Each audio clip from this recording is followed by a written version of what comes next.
Coming up, cleanup in Moscow after a mutiny from within, how the White House is reacting to the Wagner Group's upheaval. And if being stuck in New York City traffic wasn't bad enough, it could soon cost you an extra fee driving in the busy city in a first-of-its-kind traffic toll. The rundown starts now.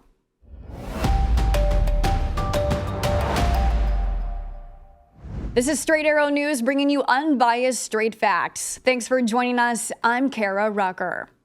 New this morning, Russian authorities announced they have closed a criminal investigation into Wagner Group chief Yevgeny Prigozhin.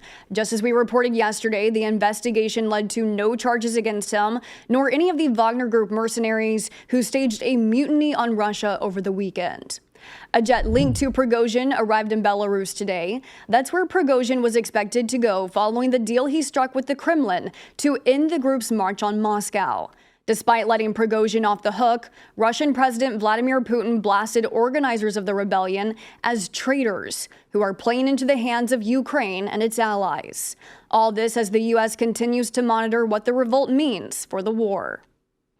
I'll emphasize, as the president did just a little bit ago, that it's too early to speculate on the impact these events might have or to reach any definitive conclusions, except one, of course, and that is that no matter what happens next, we're going to stay closely coordinated with those allies and partners, and we're going to continue to stand with Ukraine. And speaking of standing with Ukraine, the war-torn nation will be receiving another $500 million aid package from the U.S., expected to be announced by the Biden administration today. As Ukraine continues its counteroffensive, it will be receiving an array of assistance from the U.S. The package will include the shipment of more than 50 heavily armored military vehicles and missiles to replenish its air defense systems. Since the start of the war, this will be the 41st time that the U.S. has provided military weapons through Presidential Drawdown Authority, which allows the Pentagon to quickly take items from its own stocks and deliver them to Ukraine. We continue to supply the Ukrainians with the equipment they need to conduct the counteroffensive and to defend themselves long term. We continue to have intelligence sharing channels with the Ukrainians. We continue to have military channels. We continue to have diplomatic channels that are open with Ukraine. The $500 million aid package will come in addition to $6.2 billion pledged to go to Ukraine through a Pentagon accounting error that we followed closely last week. To catch up on how the Pentagon miscalculated aid to Ukraine by the billions, find our report at san.com. Happening today, a U.S. judge is set to hear arguments over President Donald Trump's attempt to move his criminal case in New York out of the state and into a federal court, where he could potentially try to get the case dismissed. Trump's lawyers sought to move the case to federal court soon after Trump pleaded not guilty in April to charges that he falsified business records in a hush money scheme. Moving the case to federal court would also cast a wider net of potential jurors rather than only selecting from Manhattan, a city with much disdain for the former president. If the case stays in state court, the trial will begin March 25th of next year in the thick of the presidential primary season. The judge will hear arguments, but is not expected to immediately rule today. Justice Brian Kohberger is expected back in court today. Prosecutors say they will seek the death penalty against him.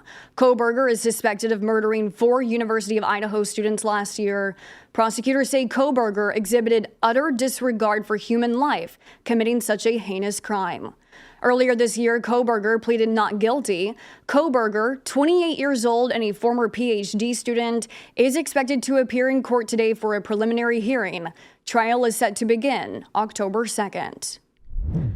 The CDC has issued a warning over the return of locally acquired cases of malaria. The first time in 20 years cases have been acquired in the U.S. with no links to travel outside the country. There are 5 total cases, 4 in Florida and 1 in Texas. The cases in the 2 states are also said to have no links to one another.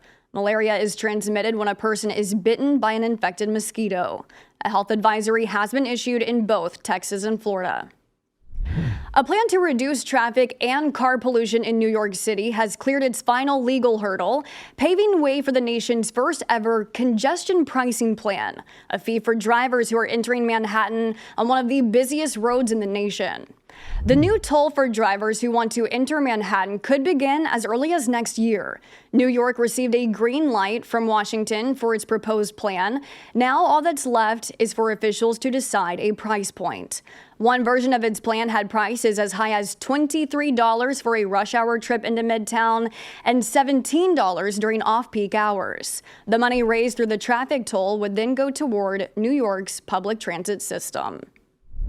These are your top stories. Thanks for joining us on The Rundown. We're on a mission to bring back trustworthy journalism by serving only you, not an agenda. Be sure to check out more of our work at straightarrownews.com.